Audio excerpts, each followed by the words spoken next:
Salut à tous, c'est Elena. On est au mois de mars et de nouveaux mangas sont déjà dans les librairies. Comme l'épisode pilote sur les mangas de février vous a plu, les nouveaux mangas du mois sont de retour et je ferai de mon mieux pour vous informer des nouvelles sorties tous les mois. Ce mois-ci on a beaucoup de nouveautés de tout genre, c'est clairement le mois des animaux et des mangas fantasy. Mais il y a également quelques titres qui peuvent prendre une place particulière sur vos étagères. Je compte sur vous pour me donner les titres des mangas qui vous intéressent le plus. Allez, on va voir ce que ce mois de mars nous réserve. Ah, et ce mois-ci je vais présenter les mangas en ordre chronologique et en fonction des dates de leur sortie. Slam Dunk. Slam Dunk est un shonen incontournable de Inui Takehiko, édité par Kana. C'est un manga initialement sorti au Japon en 1991, le premier manga sur le basketball qui est devenu la référence ultime du genre. Sakuragi, bagarreur et coureur de Japon depuis toujours, rentre au lycée et flash pour Haruko, une fille qui adore le basket. Il se retrouve de faire partie de l'équipe de basket du lycée sans même savoir tenir le ballon, tout ça pour impressionner Haruko. Finalement, il tombe amoureux de ce sport et se donne à 100% pour son équipe. Le manga retourne en France le 1er mars avec les 2 premiers tomes, sachant qu'il en aura 20 au total dans cette Star Edition contre les 31 tomes de base. La nouvelle édition profite de nouvelles illustrations sur les couvertures des tomes spécialement dessinés par l'auteur. Romeo vs Juliette. Romeo vs Juliette est un shonen de Kaneda Yosuke édité par Pika Édition. L'Académie d'Ayla est un pensionnat pour des élèves de deux nations ennemies où les élèves se détestent entre dortoirs. Tout le temps libre est pris par des querelles entre les membres de deux dortoirs. Il se trouve que le chef du dortoir de Tuwa, Romeo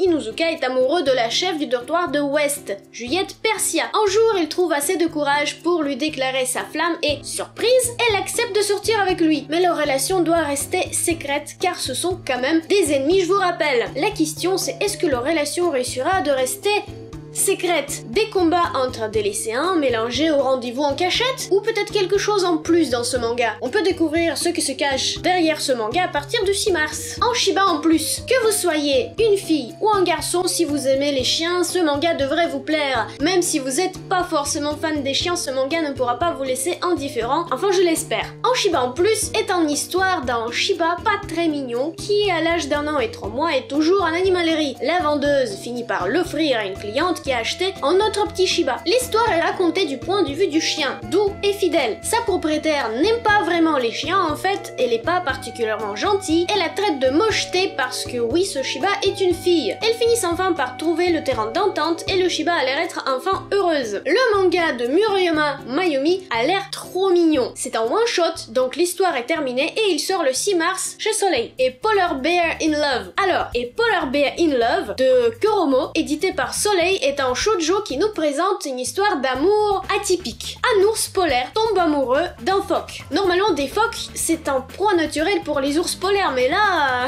l'ours est prêt pour tout, pour rester avec son adorable petit phoque tout mignon qui essaye de s'enfuir. Histoire d'amour impossible qui saura peut-être briser toutes les frontières. Le premier tome sort le 6 mars et actuellement, il y en a 4 au Japon. Fait l'un pour l'autre. Fait l'un pour l'autre est un manga de Nadanichi Wataru, édité par Doki Doki. C'est un shonen qui raconte une histoire de Kensuke Fuji, adorateur des chats qui cherche un moyen de se faire aimer par ces derniers. Impossible pour lui par contre d'en avoir un, sa famille est allergique. La seule solution, des chats de rue. Un jour son chat préféré disparaît et en le cherchant il tombe sur un maître de Kung Fu qui sait parler aux chats. Kensuke va tout faire maintenant pour devenir son disciple et apprendre des techniques de séduction des chats. C'est un manga terminé en 6 tomes, le premier sort le 6 mars. Globule, une vie de jeune lapin. Bon là je fais une petite exception. Globule, une vie de jeune lapin de Mame Moyashi, c'est un one-shot qui est une suite de son autre one-shot Globule, une vie de lapin, sorti en 2015. Mais je trouve ce manga très mignon et comme j'ai dit dans l'intro ce mois-ci, c'est forcément moi des animaux donc je peux pas laisser ce manga de côté. Ce manga est un recueil de petits sketchs sur la vie de petits lapins dont la mangaka est propriétaire. Comment ils bougent, mangent, dorment, etc.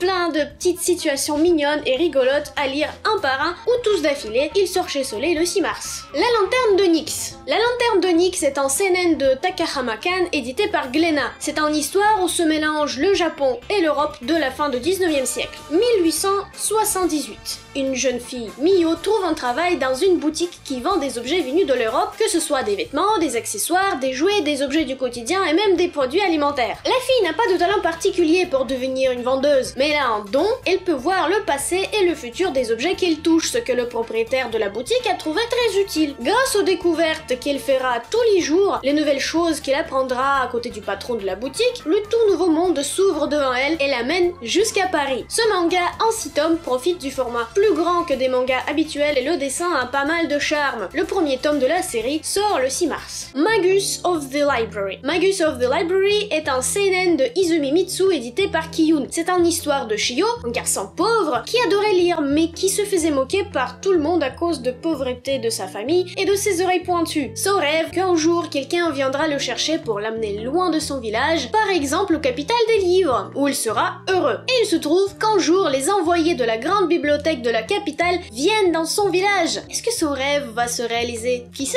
Le récit jongle entre la réalité et les rêves de Shio inspirés des livres qu'il a lus. Ce manga dont le tome 1 sort le 7 mars semble d'être une aventure magique dans un monde fantastique. L'île aux chiens. L'île aux chiens est une adaptation par Minetaro Mochizuki d'un film d'animation de Wes Anderson sorti en 2018. C'est un one-shot qui nous présente les aventures du garçon Atari qui part à la recherche de son chien de garde Spots sur l'île aux chiens où ont été envoyés tous les chiens de la ville de Megasaki. La faute à la grippe canine qui a permis aux maîtres de la ville, détesteurs des chiens et adorateurs des chats depuis des générations, de bannir et expulser tous les chiens. C'est une histoire triste et drôle en même temps. Si vous n'avez pas vu le film, regardez-le, c'est un chef-d'œuvre. Quant à l'adaptation en manga, c'est une très belle pièce également. Couverture dur, grand format et le dessin assez singulier. Une belle pièce pour des collectionneurs et ceux qui ont aimé le film. Le seul et unique tome édité par Lézard Noir sort le 7 mars. Hell's Paradise. Hell's Paradise est un nouveau shonen de chez Kaze écrit par Kaku Yuji. Le shinobi Gabimaru, le vide, un tueur hors norme, est condamné à mort. Mais aucun bourreau n'arrive à lui ôter la vie. Un jour, une cupeuse de tête de la famille des bourreaux Yamada Azaemon lui propose un marché. Il peut obtenir une amnistie s'il se rend avec d'autres condamnés à mort sur une île paradisiaque et trouve un élixir de l'immortalité. Rien que ça. Le problème, c'est que toutes les personnes qui s'y rendent ne reviennent pas en forme humaine. Ils se transforment tous en fleurs. Gabimaru accepte. Et voilà, il se rend sur l'île accompagné de Sakiri, son exécutrice, qu'il devra sans doute protéger pendant ses recherches, car sans elle, il n'a pas le droit de revenir même avec l'élixir dans les mains. Le premier tome du manga sort le 13 mars. Fairy Tail 100 Years Quest. Les fans de Fairy Tail, si vous êtes là, montrez-vous. J'espère que vous êtes heureux. Vous êtes sans doute déjà au courant, mais pour le commun des mortels, sachez qu'un nouveau spin-off de Fairy Tail va voir le jour en France le 13 mars. Le manga dont le scénariste est toujours Hiro Mashima, l'auteur de Fairy Tail, est dessiné par Atsuo Ueda et s'appelle Fairy Tail 100 Years Quest. C'est une suite direct manga de base, l'histoire commence après le chapitre 545, nouveau continent, nouveaux ennemis, nouveaux alliés, nouvelles quêtes, plein de choses à découvrir et plein de joie pour les fans de la licence, je l'espère en tout cas. Genocidal Organ. Genocidal Organ est un seinen scientifique adapté du roman du même nom de Project Ito qui a également été adapté en film d'animation en 2017. Dans le futur proche, les pays se transforment en sociétés sous haute surveillance. On suit Capitaine Clavis Shepard au service des forces du contrôle qui est envoyé au Balkan avec son équipe pour trouver et éliminer un de ses compatriotes accusés de terrorisme. Ce manga est terminé en 3 tomes, dont le premier sort le 13 mars chez Pika Édition. Il sort également le roman original une semaine plus tard, le 20 mars. Duelist Night of Flower. Duelist Night of Flower est un shoujo de Nishikata Mai qui sort chez Akata le 14 mars. C'est une histoire terminée en 5 tomes où les influences du début du siècle se sentent bien fort car c'est une série apparue au Japon en 2010.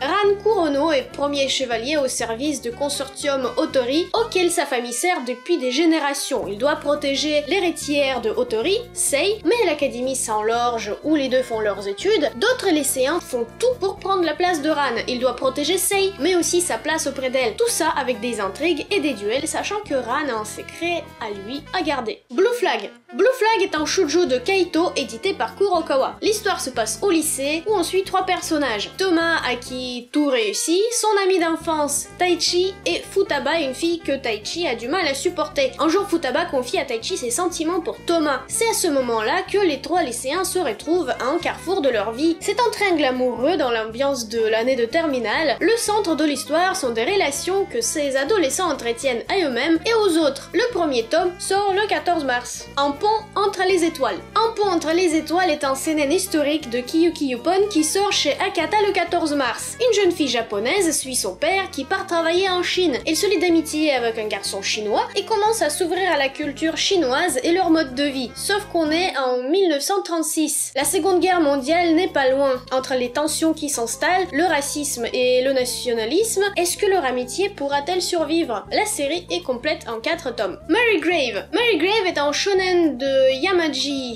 Hidenori édité par Kana. L'humanité est au bord d'extinction par des monstres de tout genre. On suit le périple de Sawyer Reisman qui s'aventure à la recherche des composants magiques nécessaires pour ressusciter sa femme Rosalie qu'il porte toujours sur son dos dans un cercueil. Entre les combats contre les monstres qui essaient de le bouffer et des situations bien drôles, on découvre à quel point l'amour de Sawyer pour sa femme est forte et encore qu'il garde un secret bien sombre sur sa propre mort. Le tome 1 de cette série sort le 15 mars et on peut profiter du prix de lancement réduit, ce qui est plutôt sympa pour nos portefeuilles. Deadmount Display. Deadmount Display est un seinen de Narita, Ryogo et Fujimoto Shinta édité chez Kiyun. Un nécromancien, le danger de son monde, pourchassé par des chevaliers, se réincarne dans un corps d'un garçon en pleine Tokyo contemporain, avec des souvenirs bien flous. Il se fait poursuivre par une fille qui veut sa mort, et il la tue grâce à ses pouvoirs du nécromancien. Il comprend alors ce qui s'est passé et il espère que maintenant il va pouvoir vivre en paix dans ce nouveau monde. Quel usage fera-t-il de ses pouvoirs dans cet univers? Le tome 1 de ce manga, où on suit des aventures d'un anti-héros en sorte, sort le 21 mars. It's My Life. Alors celui-là, il s'annonce bien drôle. It's My Life est un seinen fantasy de Narita Imomoshi publié chez Ototo Manga et les 2 premiers tomes sortent le 22 mars. Un ancien paladin, Astra El Doomsday, prend sa retraite et déménage dans sa nouvelle maison. Tout d'un coup apparaît une petite sorcière noire persuadée que Astra est un dieu maléfique et le supplie de la prendre comme servante. Pendant que Astra essaye de renvoyer la fille, 2 dragonneux rentrent par la fenêtre dans la maison et tentent de capturer la fillette pour vendre ses yeux qui se transforment en pierre précieuse une fois arrachée. Astra protège la fille et la cohabitation commence. Ce manga est bourré de références du rock et du métal sans être gênant. En plus, il a l'air léger et bien drôle. Et voilà,